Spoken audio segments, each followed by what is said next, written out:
Welcome to Black CNN. I'm your host, Anthony Wright. America, this is where we work it, put that thing down, flip it, and reverse it. I'm glad to be back in the newsroom. And we've got a new sponsor. This episode is brought to you by one of the best laxatives on the market. It's called the colon sweep. I know you're thinking, gee, how effective is it? It's so effective that it will cause a correctional officer to walk away from a high-profile inmate in a federal prison for hours. I bet this is how they look on the toilet.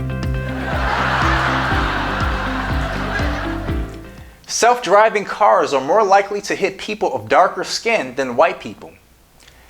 That's crazy. Like, in America, even cars have to go through diversity training.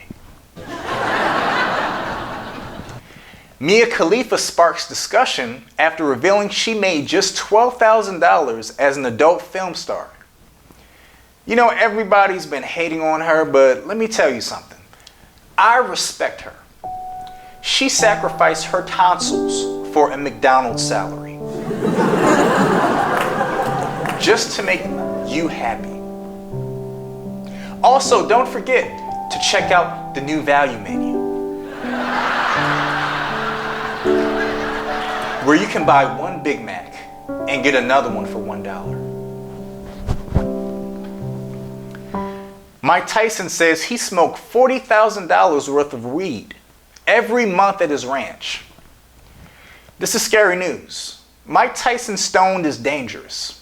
He might get hungry and start nibbling on some ears. A man from Severn, Maryland was arrested after throwing a Doberman puppy downstairs. You can just look at this guy and tell he's sorry. A 19-year-old leads police across a 3-state chase in a stolen BMW loaded with kittens. Newsflash, his name was not Maurice. A woman was reported to have been with the teenager during the alleged crime, but he is believed to have dropped her off during the pursuit. So this guy managed a 3-state chase with cops and got a 5-star review on Uber. After the suspect crashed the car, he escaped on foot with the box of kittens. Beto O'Rourke, Bernie Sanders, Cory Booker, and Pete Buttigieg action figures are now available. Due to Bernie Sanders' old age, you may want to keep him in the box. Now, these are not the same as the president's action figure, which is equipped with the Kung Fu grip to hold Barbie dolls.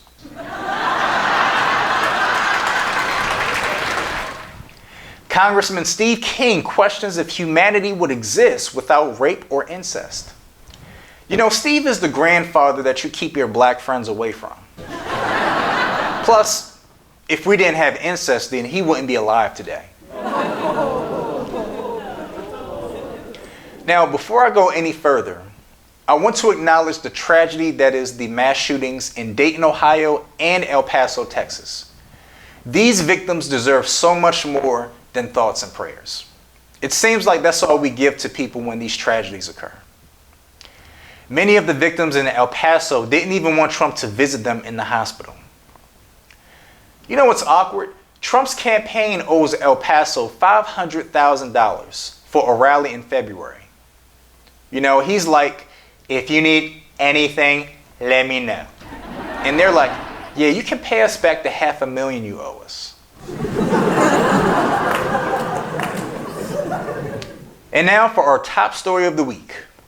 Jeffrey Epstein committed suicide in a New York jail. For those that don't know, he's a wealthy financier that's been accused of sex trafficking and was a convicted sex offender.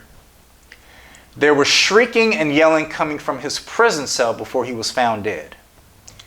You know, there's also shrieking and yelling in my bedroom after date night. And then my wife says, be quiet.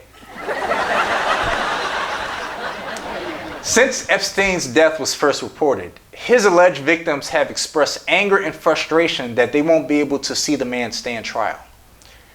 But they could still bring him to court, which is the plot for the new movie Weekend at Bernie's 2. There's so much controversy about his suicide and the autopsy reports about damage to his neck. One gentleman responded, "Hey, at least you have a neck."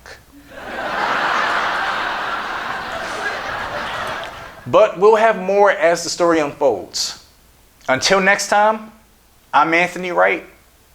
Good night.